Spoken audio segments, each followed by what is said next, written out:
bien bonsoir. Donc, charpentier architecte, effectivement, Construct Lab est basé un peu sur cette idée-là. On est tous constructeurs, on est tous concepteurs. Et vous voyez qu'on est pas mal de monde, pensez pas nous, ça se voit, je dirais. Mais on travaille avec beaucoup de monde. Le travail comme ça, vraiment de collectif est important, et la matière est importante pour nous.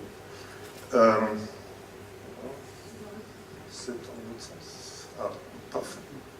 Voilà. Pour cette conférence, et avec cette petite contrainte de 15 minutes et 20 images que j'ai contenues, je me suis dit, je me concentre, n'empêche qu'on est dans cette exposition aussi présente dans des projets un peu différents et dans l'idée du réemploi un peu différente. Mais je me concentre un peu sur ce potentiel que les grands événements culturels peuvent nous donner, comme on travaille aussi beaucoup dans les projets temporaires, ça fait sens par rapport à ce qu'on fait. Cette image-là, vous le connaissez tous, sauf qu'il y a une petite erreur, disons, c'est la Ré-Biennale et pas la Biennale.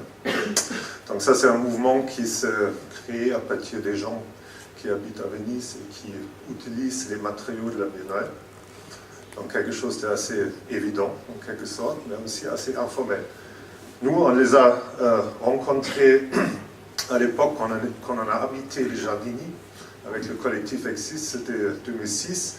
Et là aussi, je peux certainement parler quelques heures sur ce qu'on a vécu. Je ne vais pas le faire, mais peut-être à l'heure de l'apéro, on peut en reparler si vous voulez. En tout cas, on a équipé cette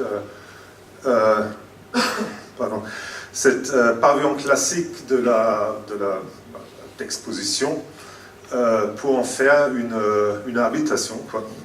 Une villa qui a accueilli une quarantaine de personnes chaque jour pendant 3 mois. Donc avec l'idée de montrer l'architecture en travers de ceux qui le font et en travers de cet geste assez incroyable de pouvoir inviter dans un espace construit. Donc nous on a habité un peu et on a rencontré pas mal de monde, on a surtout construit avec pas mal de monde. On voit que tous ceux qui ont participé à ce projet ont été impliqués bien, entre les plus jeunes jusqu'aux un peu plus anciens et un peu stars.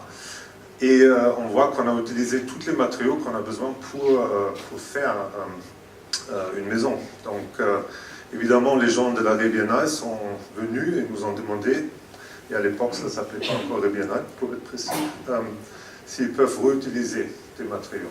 Donc nous on a dit évidemment oui. Mais on a quand même aussi dit, et ça c'est aussi intéressant dans cette idée du réemploi, qu'on ne peut pas vous donner tous les matériaux. On va aussi regarder pour nous, en étant une association, avec un but pas forcément lucratif, mais par contre avec un but de faire des projets sociaux et associatifs. Donc Exist à l'époque avait gardé pas mal de choses pour ensuite pouvoir faire d'autres projets. La Biennale a pris pas mal de matériaux, notamment le bois et tout ce qui était lié à l'installation sanitaire et électrique à l'époque, si je me rappelle bien. Et on avait aussi un autre partie, c'était la location. C'était ce que vous avez vu tout à l'heure, c'était l'échafaudage, l'air, donc on l'a redonné. Ça aussi, c'est une idée de comment faire ce genre de projet d'une manière durable, disons, soutenable. Donc, ensuite, nous, on était invités à participer à ces actions sur les biennales qui venaient dans la suite. Donc, avec d'autres architectes, on a aidé à repérer. On était donc un peu plus dans le off de la biennale, un peu avant, ou surtout bien après aussi. Et on a repéré les matériaux, on a essayé d'aider à les investir dans la ville de Venise, dans les centres sociaux, comme vous voyez, est-ce que ça marche, ça, comme vous voyez là à droite, qui est des centres sociaux, qui est un lieu assez étonnant au plein milieu de la ville.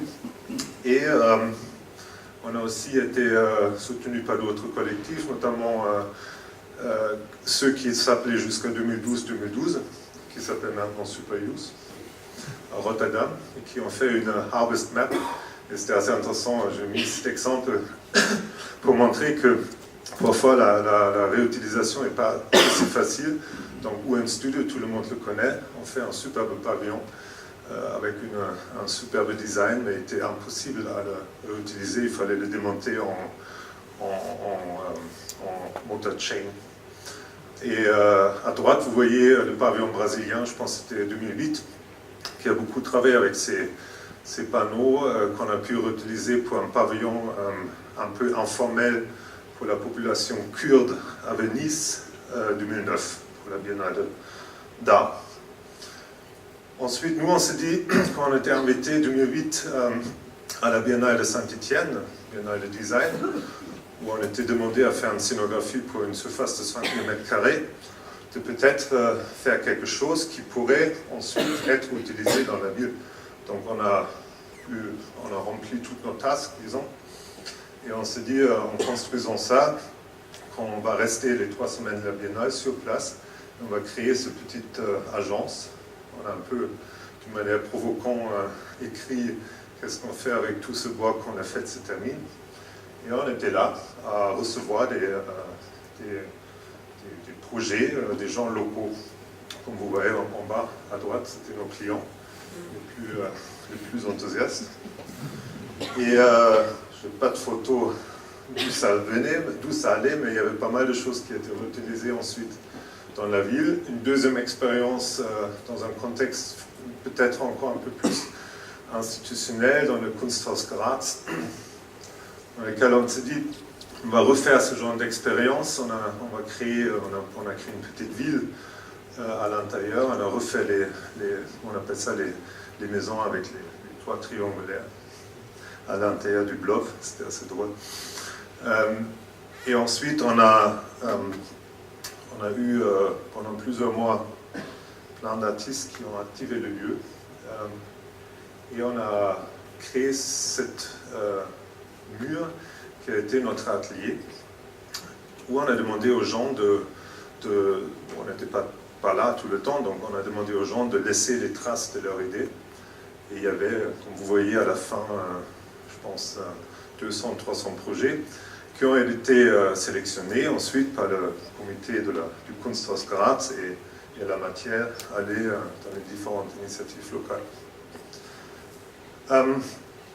Donc les deux projets que j'ai montrés, on était nous pas forcément acteurs de la suite du projet, mais par contre on s'est dit pour une invitation qui était la capitale culturelle 2012 à faire une résidence d'artistes pendant 9 mois, on se disait, sans le dire forcément en amont, qu'on va peut-être nous-mêmes générer ce genre de trésor en travers d'un projet qui était quand même plutôt correctement payé, disons.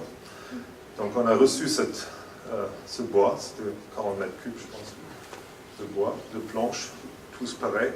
Et on a essayé, on a aussi, vous voyez là, construit notre atelier dans lequel on a construit avec plein de gens locaux l'expo, la résidence, aussi dans le but de les faire appartenir de cette idée et de peut-être générer en travers de cette action une idée de la suite. On a construit aussi la résidence dans laquelle les gens y habitaient et on a construit cette chose un peu étrange, un échafaudage qui était une salle de présentation dans laquelle on n'a presque pas coupé le bois. Et comme vous voyez, si vous avez une connaissance de comment stocker du matériel, c'est en quelque sorte vraiment un stockage de matière idéal, bien tenu des deux bouts, bien droit et surtout bien sec pendant 9 mois. Donc le bois qui est rentré dans cet hangar, qui a coûté, je pense, 10 000 €, qui venait de 25 km de Guimarães, a été à la fin à disposition et en plus encore meilleur qu'au moment où on s'est rentré dans le hangar. Donc on a commencé à repérer on voulait être localement, à continuer notre histoire à Guimarães, localement. On n'a pas réussi. Par contre, on a rencontré des gens qui nous ont dit descendez dans le sud, allez à Cova do Vapor, petit village que vous voyez là dans cette image à droite en haut. Et c'est une zone, encore une fois, c'est un peu complexe, le contexte à l'expliquer en 2 mots, mais c'est une zone qui souffre de problèmes de légalité, disons. Ces gens-là, ils habitent depuis les années 40, mais souvent, ils ne sont pas ni propriétaires de leur terrain, ni légalement, ils ont le droit de vraiment y être. Donc, a priori, à n'importe quel moment, ils pourraient être virés. Le village n'existe pas non plus officiellement dans le cadastre. Donc, avec notre action, on se disait qu'on va faire un lieu qui ne va pas résoudre ce problème-là, mais qui va être un lieu légal, parce qu'on voulait obtenir un permis temporaire, un permis précaire, dans lequel on peut débattre ce genre de questions. Et, en quelque sorte, attirer l'attention sur la problématique. On l'a fait avec l'association des habitants, avec plein d'enfants. On a fait une expérience qui, pour être très honnête, était une expérience très chouette, très ensoleillée et très marrante aussi pour nous. C'était un peu un genre de club méditerranéen. Et comme on n'avait pas du tout de l'argent, on a aussi payé un peu pour notre aventure. On a eu ce bois, on n'a pas eu de budget. Tout le monde qui participait contribuait à y être, ce qui est aussi un concept assez intéressant pour ce genre de projet. Et on a réalisé, comme vous voyez, des choses multiples. On a commencé avec la cuisine. C'était donc le même bois. La cuisine, c'est un peu un lieu central dans tous nos projets. Donc, si on parle de la casa, on démarre avec la cuisine. Et la Casa do Vapor, ce nom le dit déjà, c'était pas clair exactement ce que ça va être. Les fonctions, les espaces, les chambres, elles se sont créées en faisant la maison, en faisant le projet. Donc les gens, ils venaient proposer des activités et du coup, on pourrait agir et on pourrait faire comme par exemple en bas la rampe de skate dans le sable. On voit bien que les enfants, ils préféraient l'échec. Devant, en haut à gauche, il y avait la petite bibliothèque, la bibliothèque à do Vapor, qui avait un grand espace dans la Casa do Vapor et qui est aussi un des projets qui continuait en fait par la suite et qui a maintenant plusieurs filiales dans le territoire. Il y a une association qui s'est créée au moment du projet. Mais évidemment, tout le monde était un peu triste qu'on devait partir 6 mois après. Et on a assemblé tous ceux qu'on a rencontrés et, au fur et à mesure aussi, dans le territoire un peu plus loin, pour savoir si ce bois qu'on a déjà trimballé de Guimarães jusqu'à Lisbonne pourrait peut-être servir encore une autre fois. Et on a rencontré des gens d'une vraie favela, à 2 pas, qui était encore dans une situation encore plus précaire, où il y avait une agence d'architecture qui avait un projet pour faire une cuisine commune, avec le but d'alimenter cette cuisine-là avec de l'eau de la ville. Donc, ça serait, parce que sinon le lieu n'avait pas d'eau. Et la commune ne pourrait pas forcément amener l'eau sur un terrain qui était en gros squatté. Par contre, elle pourrait amener de l'eau dans cet endroit qui était la cuisine commune. Donc ça, c'était le troisième, disons, utilisation du même bois qui a fait ce voyage